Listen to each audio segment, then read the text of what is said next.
that's one factor. These incel guys that just can't find themselves getting into some kind of a relationship and having the satisfaction of that. Kaczynski, the Unabomber, was that way, and others. But Ray, and we're not going to get into the weeds here at all, but maybe in a future episode next season or the season after, I like to bring in some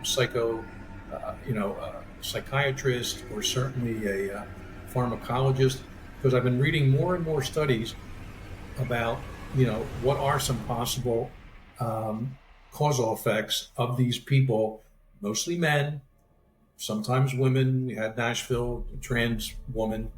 I'm still waiting for that manifesto, by the way, to be released. The shooter from in Walmart a couple of weeks ago, that's been released already, whatever he had on his phone. But the point is... Welcome back to another episode of Cold Red. I'm Ray Carr, and with me always is Fitz. How you doing, Fitz? Hello, everyone. Hello, Ray, and hello, everyone. Outstanding. Good to see you again, Fitz.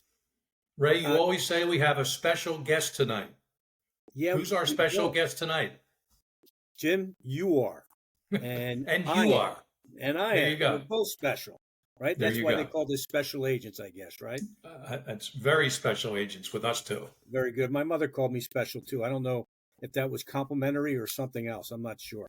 But anyways, I would like to open up today about talking about the recent UNLV shooting, which is another all too common tragedy, Jim, where there seems to be a good amount of warning signs that the shooter exhibited. We're not going to mention his name. There's no need to mention his name, but we're going to try and help our listeners avoid becoming a victim in the future. I sit here and you get frustrated because you see these things happen over and over again. And every time it happens, there's a commonality to it, Jen, and it frustrates the hell out of me. And then, like other shootings, the lack of information that's shared with the public is just not right. It's just not right. Yeah, we are starting to see some common denominators. It's almost always males. Males tend to commit their crimes, especially violent crimes, between like 15 and 30. That's the prime, your testosterone that's at its highest levels. But here we have a guy last week in UNLV, 67 years old, and a well-educated, PhD professor of business, something in the world of business, who, looking back at his life and what we know now, and that's only what's been in the media and what's been available online, essentially the psychological autopsy that's being conducted on him right now. And as you said, there were indicators there. There was leakage. There was behavior exhibited by this person. And then it just all exploded about 11:30 in the morning last week on the UNLV campus. And here is, these were targeted victims, other professors. I'm not 100% clear yet how well he knew these professors. He didn't go after students, seemingly. And, but of course, everyone there was victimized that day, and they will be for the rest of their lives. But I found it very interesting hearing students that he taught at East Carolina University earlier, 5, 10, even 15 years ago, and some of the commentary they had about him back then, and the sort of bizarre behavioral characteristics that he exhibited. Not necessarily violent, but he was clearly, we talked about this before, Ray, our psychologist friends come up with different categories of personalities of threat assessors and those with homicidal ideation. And that is, this guy was a grievance collector. And that is someone, of course, he remembers every single slight and misfortune he has suffered and knows just who to blame. Now, like the Unabomber, they could be representational targets, or sometimes like the Walmart shooter from back in late November in Chesapeake, Virginia, he went after specific colleagues who were talking in code around him. So again, there's always some sort of paranoid, delusional issue involving these people, and there's some other factors we can get into, but the common denominators are really getting closer together here. It's not necessarily demographic, meaning age or race. We have white people doing it, black people, Asian over the years, Cho at Virginia Tech, and but nonetheless, we're having some behavioral commonalities. And I know you are familiar with some of those also. You know, Jim, um, and I say this when I'm interviewed on numerous TV and radio stations about some of these instances, and I always say that the person doesn't wake up. He didn't wake up that morning and say, "I think today I'm going to become a mass shooter or the next active shooter here in Las Vegas." Oh, yeah. And he had some sort of grievance here, and we're not really sure what that is, but we can surmise based on the fact that he mailed numerous letters to professors around the country that the FBI has since gone and talked to see if they knew this individual or gather intel on this individual. But you have to look, and we also look and we say, well, in that grievance, he has an ideation. He comes up with this idea of, for whatever how he's going to substantiate or cure his reasoning as it kind of goes around this. But he targets, that's what we call targeted violence. He targets the business department. That's where he goes to. So it tells me that that's his area of grievance, where he's got an issue with those individuals, whether, and they said he's applied for numerous jobs in numerous colleges around the Nevada area, has not been able to obtain a job. And then when they did the search of his apartment, they immediately knew that he was having some financial difficulties, because when they approached the apartment door, there was an eviction notice on the door. So there's some things going on in his background. And when you look at some of the commonalities, you look at extreme anger. Well, anybody that does this has to be extremely angry. And of course, it's not his fault. He's externalizing and blaming everybody else around him for it. And he's telling his students, I remember those students that gave me those bad evaluations in class. I knew where they sat, and you wonder if he hadn't encountered the police outside of that building where the business department was located at, he may have headed over to the student union, where if he heads over to that student union, it's loaded with students that are outside enjoying the weather and inside eating and going in and out. Imagine, and they found him when they were able to remove some of the ammunition. He was loaded with over 150 rounds of ammunition. They found 9 magazines that were loaded. So imagine the damage this individual could have done, and he didn't do it. So you were right. He was paranoid. He had that paranoid ideation where he felt like he was being persecuted. He hated everybody. And then you think, well, is there something that's going on here? Well, he hasn't been able to get a job. So that's a problem. And then he has these delusions and this persecutory belief that he's being dominated by others, and everybody's looking down on him. So you're right. It's always, and I'm sure that this has been in the thought process, but like you, this is very unusual to have a man of this age do something like this. I agree with you. Well, except ironically, the last person that age to do a mass shooting was in Las Vegas in 2017. I think he was a few years younger. And to this day, the cause of or the rationale behind his shooting has not been released to the public. The FBI said they have zero writing, zero information on him. Who knows if that's right or not?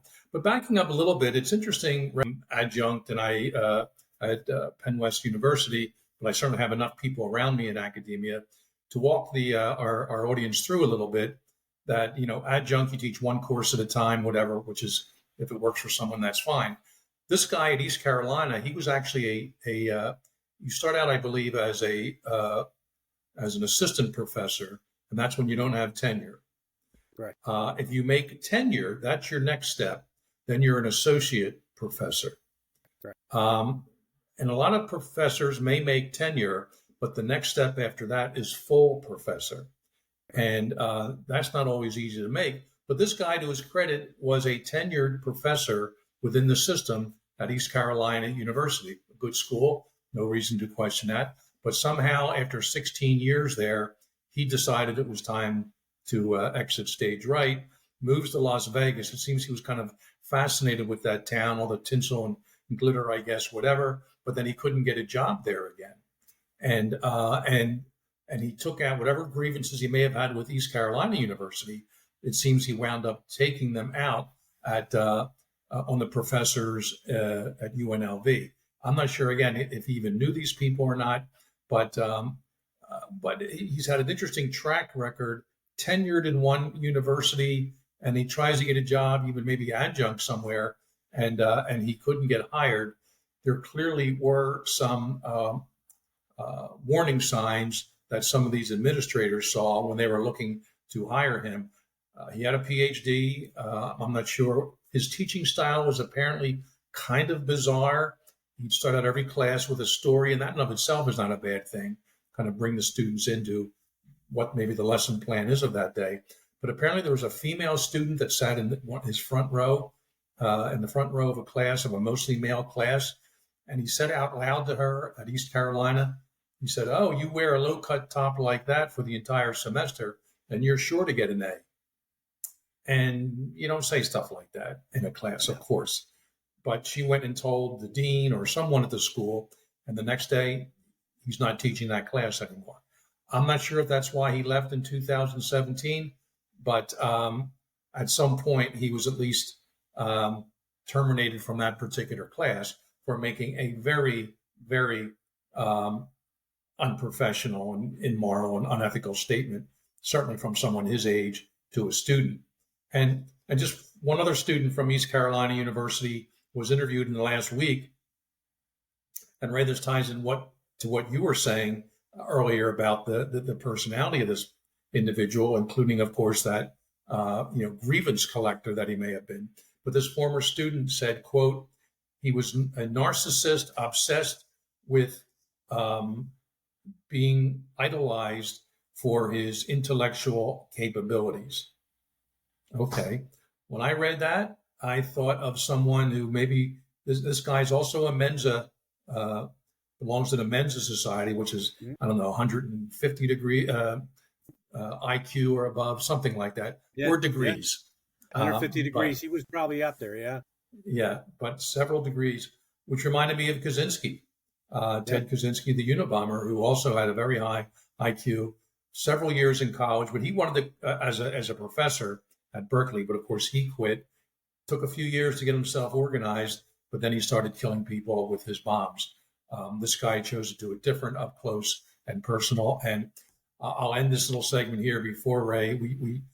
I just want to say thank God for the law enforcement officers present that day. The university police, who, there are real police officers. There are some schools around the country. They've been disarmed in the last few years. I wouldn't be surprised some of the schools where we heard testimony from the presidents in the last week. But these officers should be armed. They responded. They ran towards danger when everyone else was running away, and they took this guy out carefully and cleanly with no one else getting hurt. So again, hats off to the officers who did the job there.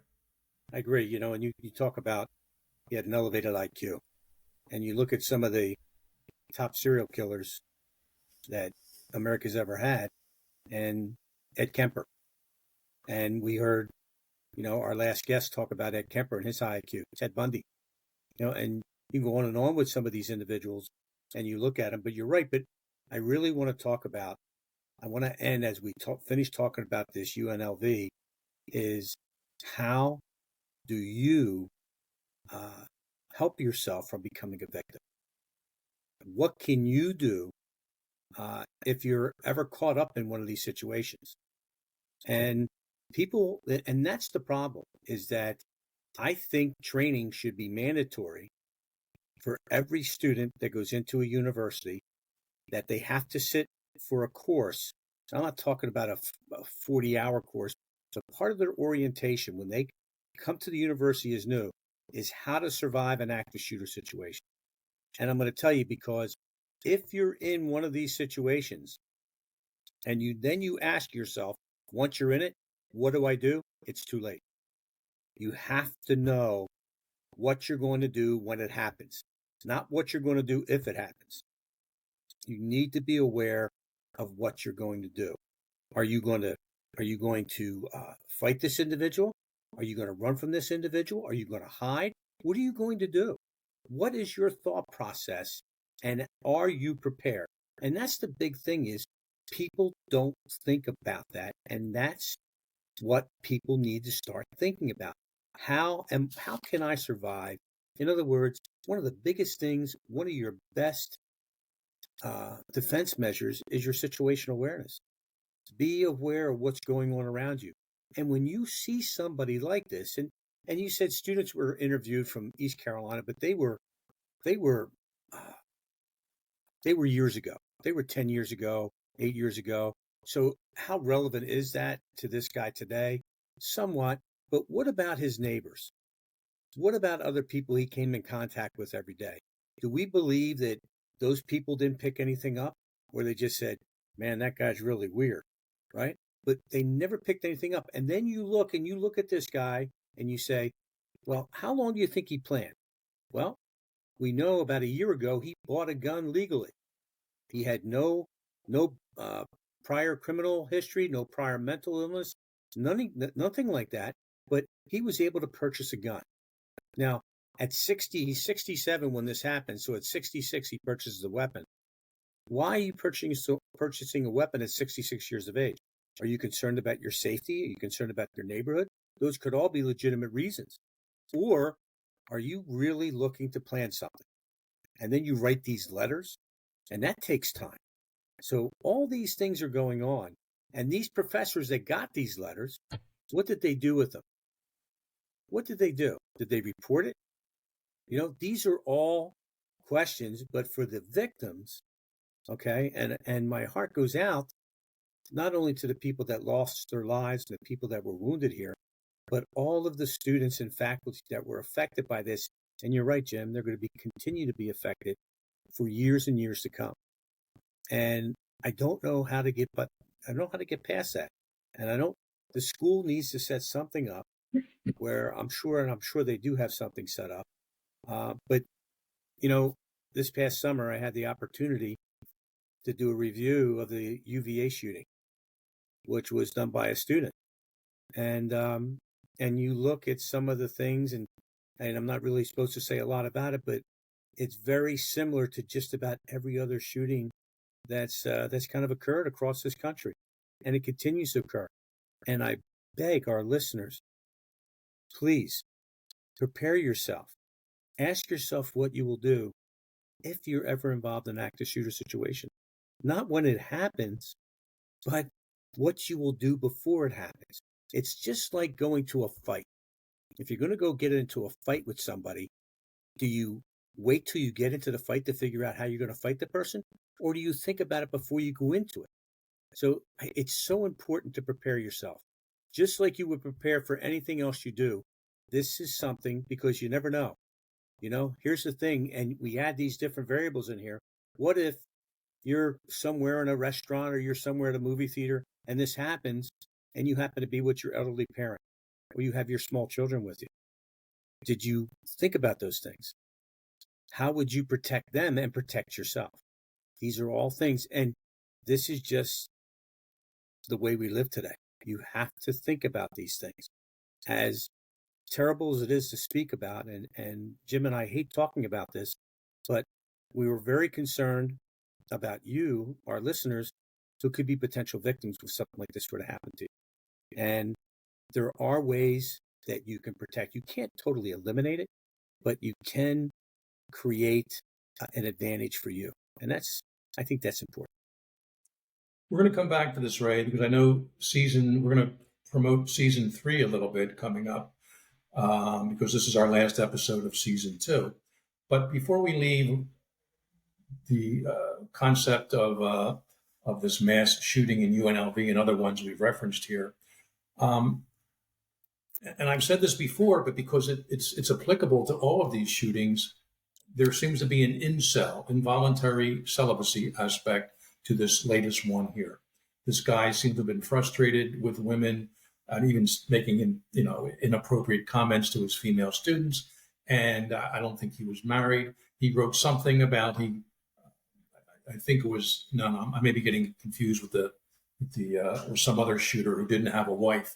But it seems these guys, the one in Virginia and Chesapeake in late November, but that's one factor. These incel guys that just can't find themselves getting into some kind of a relationship and having the satisfaction of that. Kaczynski, the Unabomber, was that way, and others.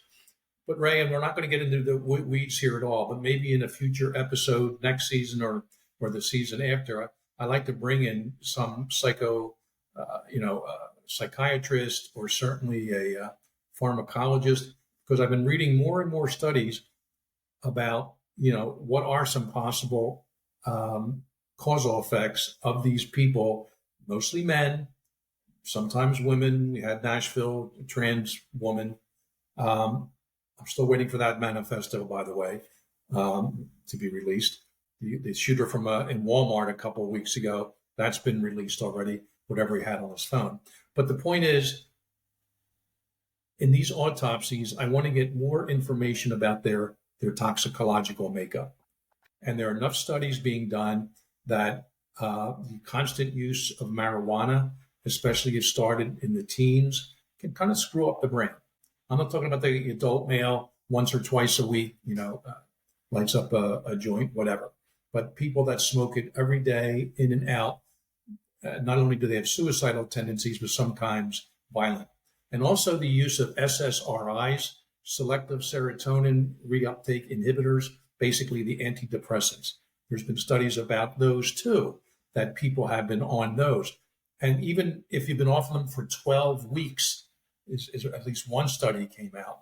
It was actually a longitudinal study for 50 years in the UK, studying people. That was mostly for pot smoking, but other studies too had a long time span in them.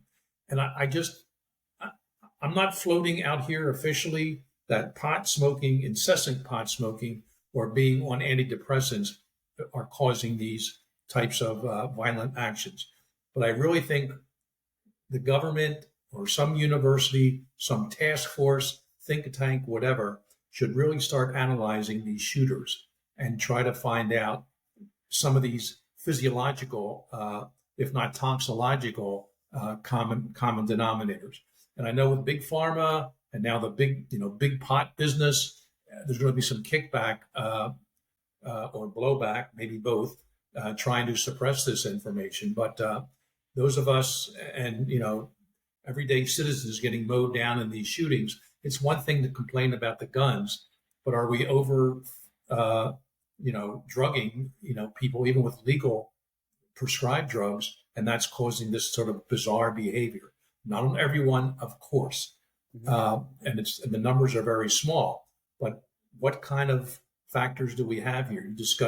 We discuss demographics, age, happiness, unhappiness, whatever indicators beforehand, leakage. But let's start looking at their blood work and find out what kind of drugs they've been taking, legal or illegal, for how many years. And let's see what kind of common denominator we can come up with then. And the most important thing is then for existing family members, relatives, loved ones, boyfriends, girlfriends, spouses, they know that their loved one has been on these drugs for these years. And they're also showing this other aberrant behavior that you were describing earlier. Then it's time to perhaps get authorities involved and get some kind of a mandatory psych eval, which should work. It didn't seem to work in Maine about a month and a half ago. Even though he was in for 2 to 3 weeks, he got out and still shut up 2 different bars and a bowling alley.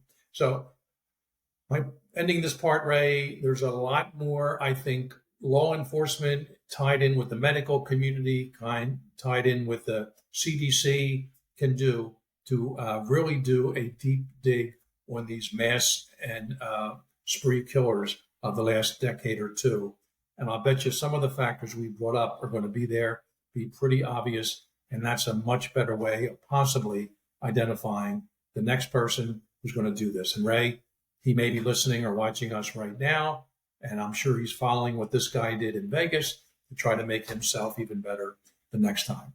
Let's try to identify these people before they do it, though. Jim. And I think there are ways to do that. I think it's a really worthwhile study that someone should do.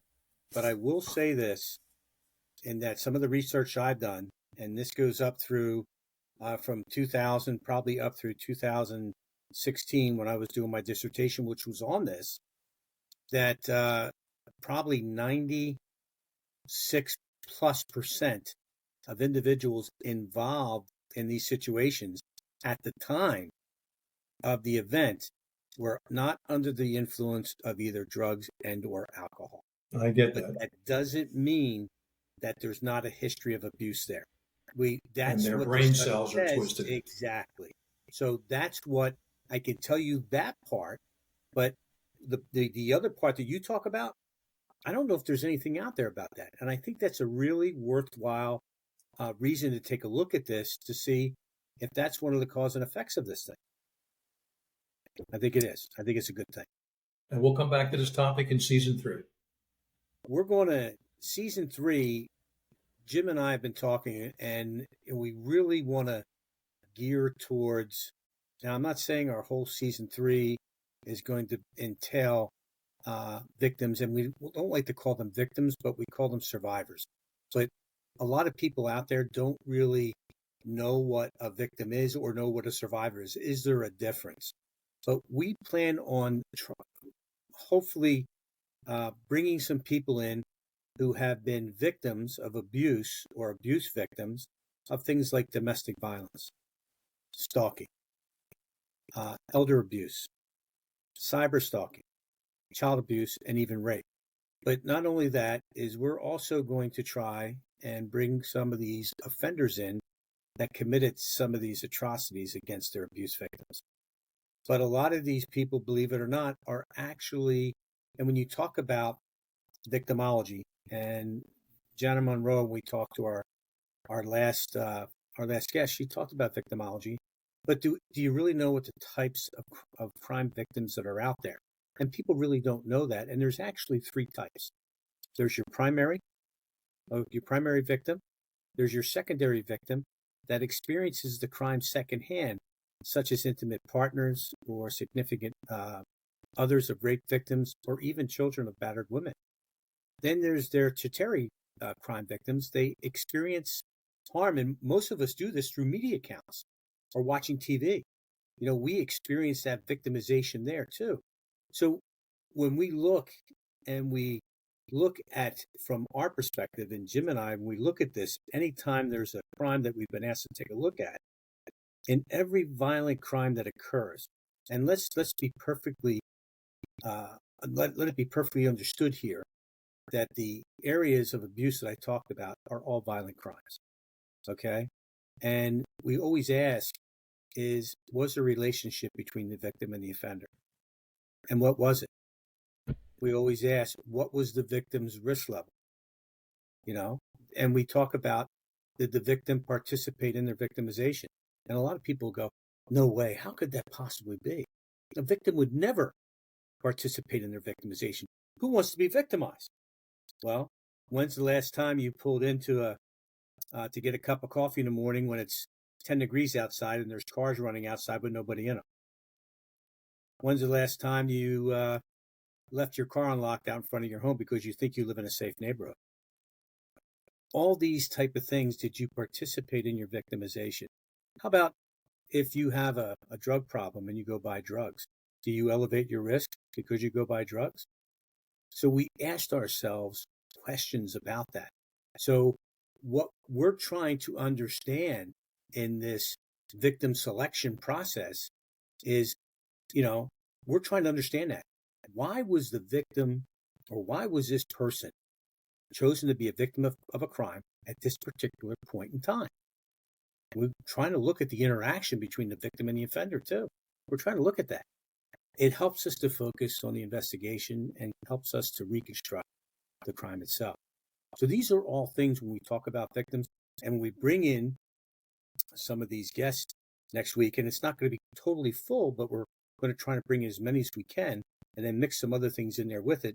But we're really looking to kind of dedicate our season 3 to victims and survivors. Jim, you want to add anything to that?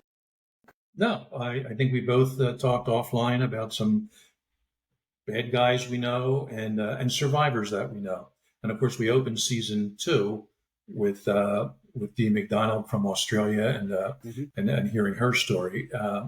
So I think we can find some other survivors like her, or maybe different types of crimes, and we can and it could be primary, secondary, or tertiary, and talk to those folks and help give other people out there, as you said, an opportunity to learn the best way to avoid becoming a victim or a survivor. Or if you're going to survive just everyday life that we all put up with, not a violent crime. And there are ways to do the best to minimize putting yourself in those situations. And we'll work through that in season 3. And I think by the end of it, our audience will know a lot more about how to keep safe. I agree, Jim. I agree. Lastly, we've been posting all of our Code Red on social media outlets, and we've asked you to submit questions. And under the title of Ask an FBI Agent and Get a Frank Response. And believe it or not, we've been overwhelmed with questions. So what we thought we would start doing as we get through this is we're going to choose a few questions at random. And I think this will let you know. And Jim and I are kind of throwing around about maybe a live show down the road where you can actually come on and kind of talk to us, do a phone in. Like you can actually talk and we can kind of talk right over this and make it live. But anyways, I want to get into these questions, and I'll tell you what, I'm amazed at the clarity and the just great questions. I mean, I think they're fantastic. I was really blown away. This first question comes from Leah out of Dearborn, Michigan. Leah writes, I'm a big fan of the X-Files TV series. Were there ever any unexplained paranormal cases that you or your colleagues came across in your career that you would be willing to share with us? Jim? Well, I can tell you this anecdote. When I first got to the profiling unit in 1995, X-Files was really big on TV. And one of the senior profilers showed me this kind of cool sign they made up. It wasn't just handwritten. They somehow had it made on plastic, which I guess they could do with the Academy. And 3 simple words: alien autopsy room.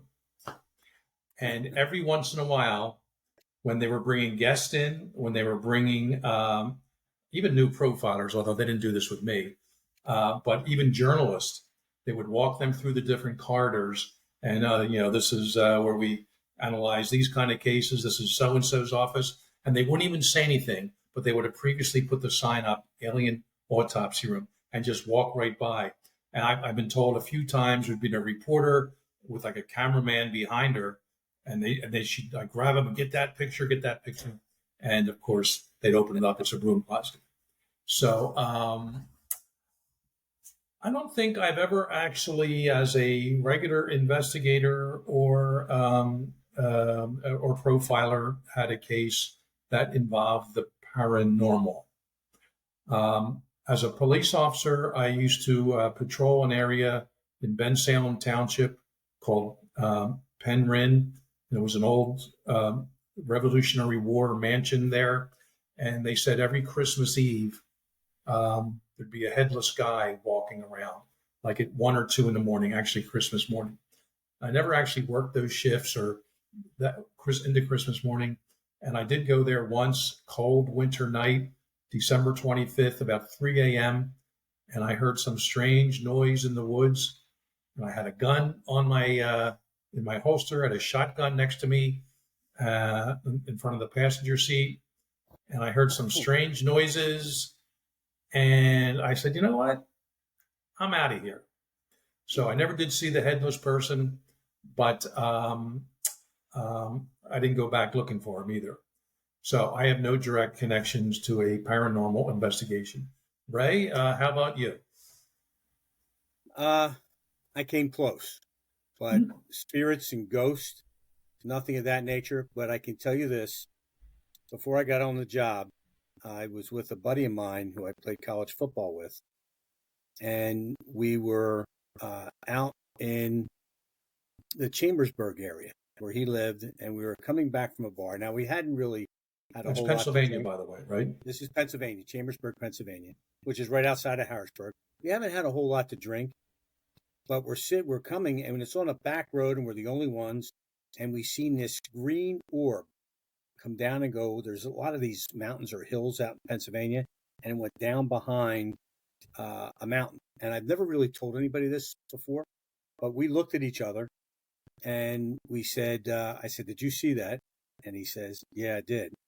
And he said, did you see it? And I said, yeah. And I said, look, we can never, I don't know what the hell that was, but I'm never going to mention anything about it again, and we didn't, unless we see each other once in a while. We get together about every couple of months for lunch and we still talk about it.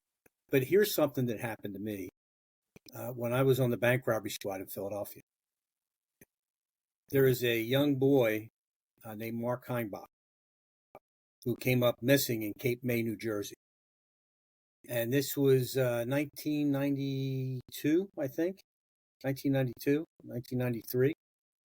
And the Jersey State Police was the lead agency on it. And they were looking for this kid and sending leads out. Well, what happens is we get a call in from an individual who says they have information on this disappearance of this young boy. And this person lives, and I'm not going to mention who it is, but they live in Philadelphia, and they're supposed to be a psychic. So I go up as the supervisor says, hey, you need to go up and talk. I was one of the younger guys on the squad. So guess what? The younger guys on the squad, you're going to go up and talk to this lady, you and this other young buck. Take the young person with you, who was even younger than me. She had about maybe 2 years on. I was about 4 years on, maybe 5. And so we go up, and he says, oh, on the way up, he says, show her this photo too. See, no, he didn't say show it to her. He says, on the way back, stop in West Philly, there's a 3-year-old young boy that came up missing up in West Philadelphia. See if we can offer any assistance. Now, at that time, the FBI did not get involved in missing children because it had to go interstate. So there was nothing that we were involved in, not like it is today with NCMEC, the National Center for Missing and Exploited Children, or, it was after the John Walsh case where his son was kidnapped and killed down in Florida, that there was a thing passed by Congress that the FBI would get involved at the very beginning of these things. So we were just an ancillary type of unit that would help in any way that we could. We were offering our resources. So I went out, and this psychic, who I knew nothing about, but she told me, she said, the young boy in Cape May, New Jersey is dead.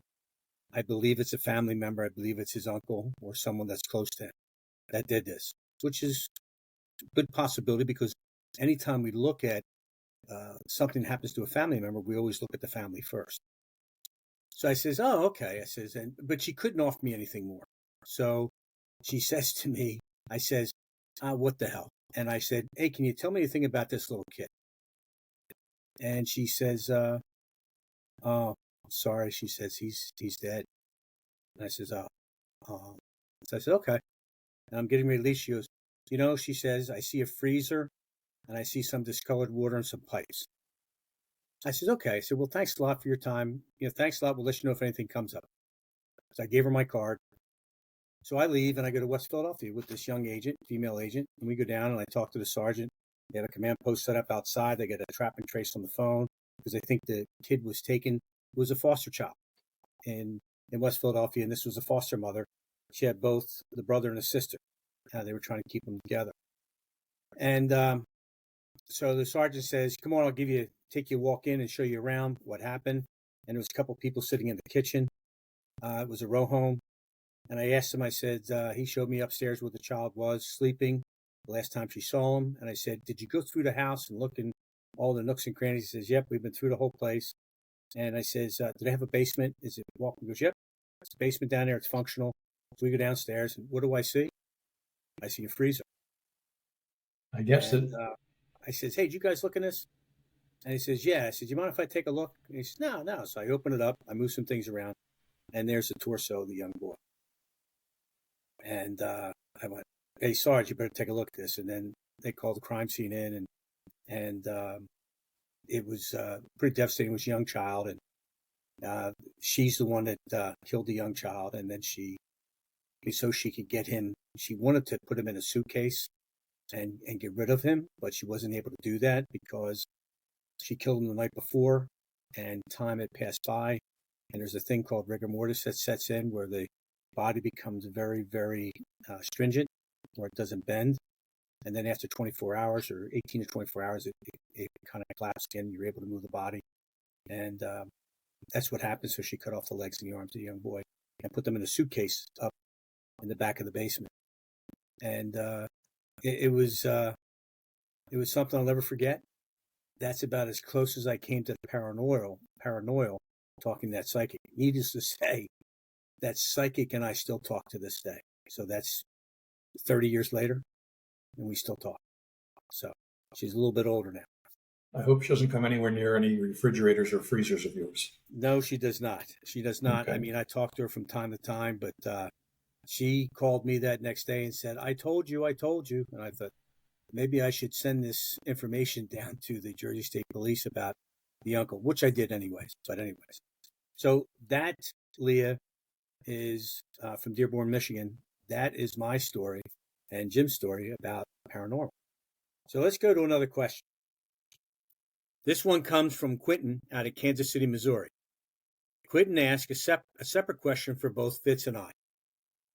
The first one is going to be to Fitz. He says, Fitz, what is the first thing that you notice when you look at a new document? Good question. Quentin, right? Yes, Quentin. When I look at a document, I don't look at it to read what was actually written. That's what we do every day when we read something. We want to comprehend. I look at it for individual features and indicators of authorship that are uncommon. So right away, my focus is on spelling. It is on punctuation. It is on noun phrases, verb phrases, the formatting, how it's marginated. And I try to get a snapshot in my head of the consistency of a particular document which I'm assessing. And then I get my colored markers out, and I did, orange, red, yellow. They all mean different things to me, and that's how I look at a document. I sit down and read the newspaper, or I go online and read something. Of course, I'm reading for comprehension purposes. But if someone says, "Hey, here's a case to work. Here what I want you to read," and I will look at it sort of in a holistic way, not for meaning, but for features that are idiosyncratic, unusual, every once in a while unique. Remember, unique literally means one of a kind. And I've had a few cases about those.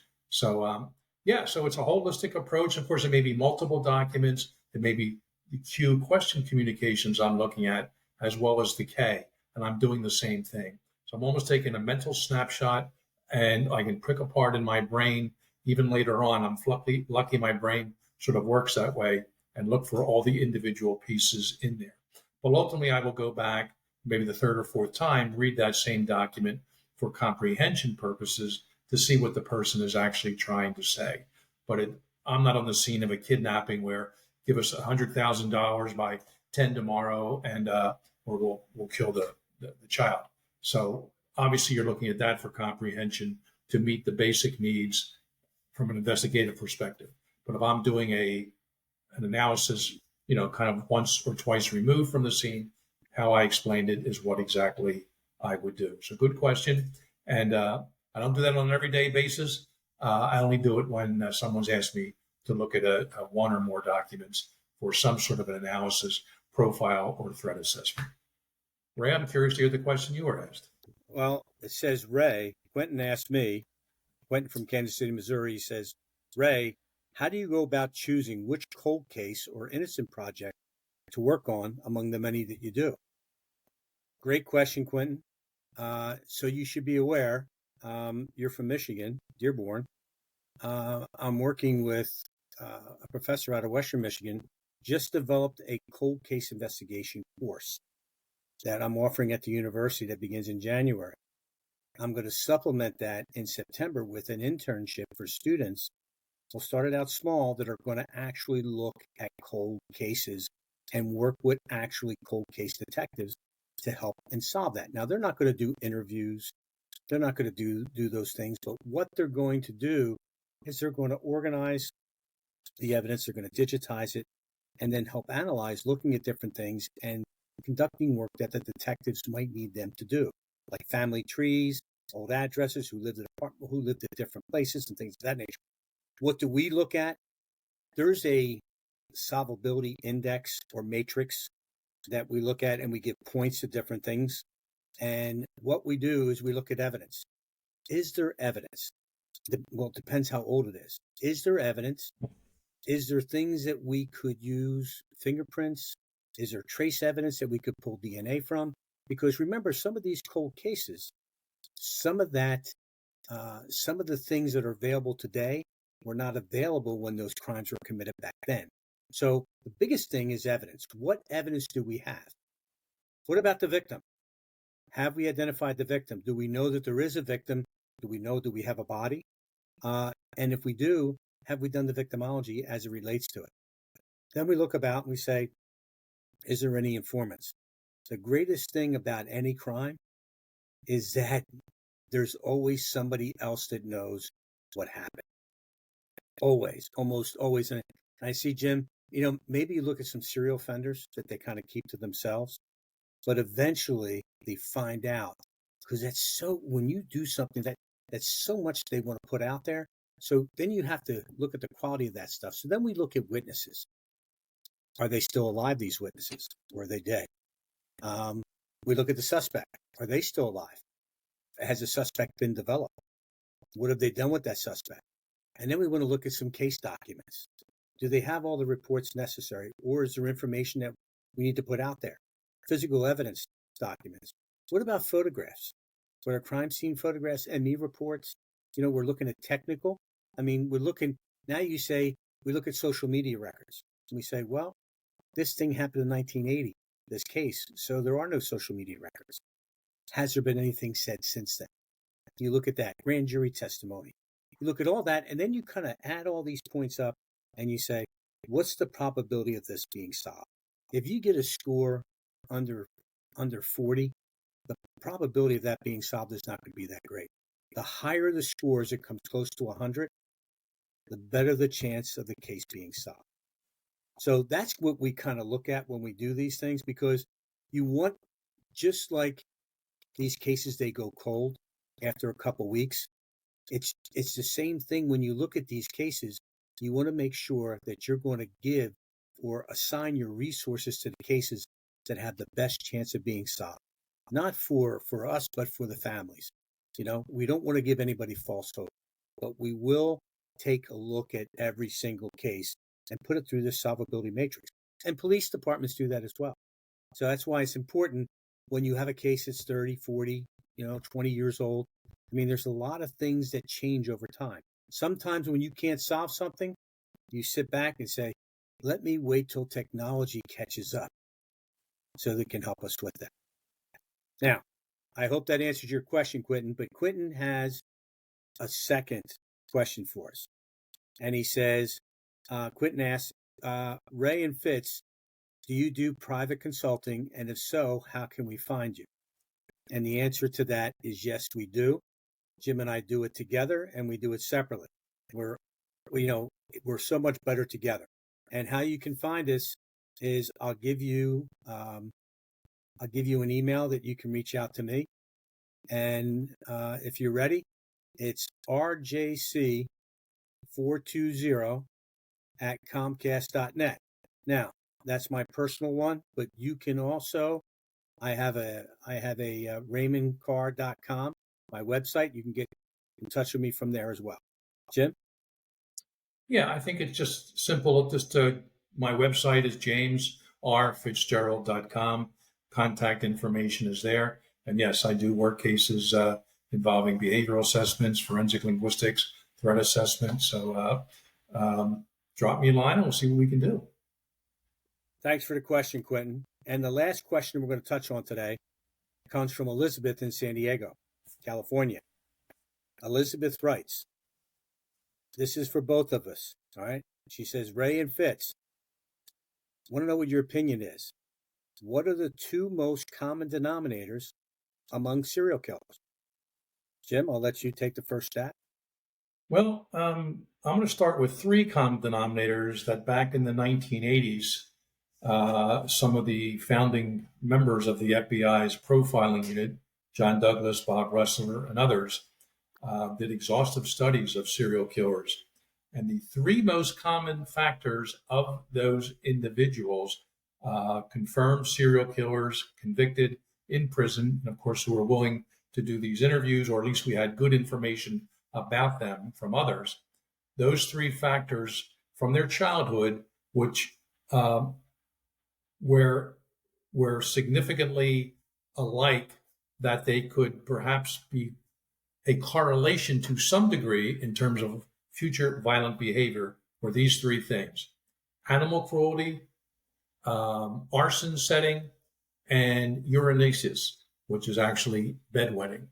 So of those earlier serial killers studied, if they tortured little animals in their youth, if they set fires to the sheds of the neighbors' houses or the house themselves, and also weirdly, if they were bedwetters, which psychologists have studied. Of course, little kids do it into their 10 or 12 years old, no big deal there. But if it goes much farther than that, sometimes it's like a sign of rebellion or being upset at someone in their household. So they were the three factors for many years. There's been some debate in more recent times how significant they are. But if you're torturing little animals as a kid, you're probably going to torture, spouses or children when you're older. That doesn't necessarily stop. I don't mean one time with a magnifying glass over, the anthill, but I'm talking about the neighbor's cats and catching squirrels and doing some nasty things to them, which these guys had done. Nowadays, and I talked about this earlier, and I've talked about it in other episodes, if there's one primary characteristic of these mass and serial killers, if not spree killers, it's that of incel, involuntary celibacy. There's a lot of guys out there just hung up on not being able to date or getting relationships as they would like. They perhaps bring their own personality disorders to the dating field, and the women just don't really care to hook up with them. And with other factors kicking in, again, it's always a soup of some sort from a mental health perspective. They then act accordingly, throw in drugs of some sort, legal, illegal, and it could be a recipe for catastrophe. So there's three factors from research earlier that I believe still holds water, and here's some from more present times, the incel and the drug abuse that we talked about before, which I think are relatively good predictors of violent ideology. Right? I totally agree with Jim on that. One of the things that I've seen in looking at a lot of these offenders is their attention to detail, their organization. I find them to be highly organized in committing their offenses, where there's a great deal of planning, as well as not so much in victim selection, but in planning. Most of the victims that serial killers engage in are victims of opportunity. They usually do not know they're victims, which makes it easier to do what they do. I see a higher degree of intelligence, not with all, but with some of these individuals. I see them being very highly intelligent. And like Jim said, if you go back into the history of these individuals, you're going to find things that will kind of earmark, and you'll say, now I see why this individual acted in the way that they acted based upon past behavior. Because we all know the best predictor of future behavior is past behavior. And that really is what a lot of these individuals espouse to. Someone like Ed Kemper, he was involved. And I talk about Ed Kemper because he's a case study that I use in one of my courses, in a violent crime course, because he's so interesting. Like in actuality, when the first kill that he did outside of his grandparents, he killed a woman, and he got blood on the clothes that he was wearing. And he said at that point that was the initiation. And from that point forward, he wore those same clothes every time he went out to kill. So they're very ritualistic in what they do, which is not something that is needed to commit the crime, but they do it because of some psychological or physiological need that they have on their behalf. So there's a lot of commonalities when you look at it, but just to name a few, those are some of the ones that kind of hit to me. And obviously, a dysfunctional family growing up where there's been beatings and violence within, traditionally by the father. If a young man, a boy, is going to be beaten by his father, and perhaps others, mothers, boyfriends, things like that, uncles, he's going to resort to that as his coping mechanism with his own family members or perhaps strangers. So, I think these factors that we just elaborated upon paint a pretty clear picture of most serial offenders, and even others out there with violent ideology. Well, with that said, Jim, that Can I was make our last question. Yep. I want to do a shout out. Well, I just want to, just before you go to that shout out, I just want to thank Elizabeth, Quentin, and Leah for your questions. I thought they were fantastic. It really makes us think. And if you have other questions, we're going to start doing this all the time. So if you have other questions, please put those questions out there. We'd love to answer them. And I think it'd be great if we get a chance to talk to you in person. I think that would be great. And we're going to try and set that up for you, hopefully sometime in season 3. Well, while you're thanking people, let's thank Matt McLaughlin and Matt Robinson, our producers. Absolutely. And perhaps they would be the ones that help us coordinate and facilitate this live thing. No, but real quick here at the very end, ever since my Unabomb days, I was always fascinated how Ted Kaczynski, speaking of smart criminals, again, the Unabomber, he taught himself Spanish. And he never traveled to a Spanish country. He never took a Spanish class anywhere. He bought some dictionaries, some grammar books, and when we went into his cabin, he had dozens of Spanish written documents, and some that we eventually got off other people that he mailed to. Well, lo and behold, and again, backing up a little bit, as a professor at Penn West University, I donated all my Unabomb papers there about 2 years or so ago. And now there's an archive that anyone can look up all the Unabomb's papers up to the time of his arrest. And of course, all the documents, the 1,000 documents found inside his cabin. And I was always fascinated by the Spanish documents. We had them translated. Why did he write them in Spanish? How could he teach himself a whole foreign language without ever having lived in the community? And but bottom line is, someone else had that curiosity, and he wrote a book. Jorge Roger. I'm not going to try to pronounce the middle name, but it's all in Spanish. I remember that bookshelf. You got that picture there online, but I actually walked through the cabin and saw his books lined up like that. And so he mentions being here a few times. He thanks me for the Penn West archive. So I just want to give him a shout out. If you speak Spanish, if you read Spanish, you may want to consider picking up this book. So I'm glad he sent me a nice signed copy with a few nice words in there about me. So whenever I see a book in which I feel it captures a case well, or a niche of a case in which I may have been involved, I like to share it with our with our audience here. And I think this, again, is one of them if you happen to speak Spanish or you're living in Spain or Mexico. I know Cold Red is all over the place now, Ray, right? So It is. maybe they understand English that they can listen to us, but they also, it may be their native tongue. So if you want to get a good outline on that, check out that book. Tell me, how do they say James in Spanish? Jaime. J's are not pronounced in Spanish. Jaime? So Jaime. Jaime? Jaime. It sounds like Heine. Is it Heine or what is it?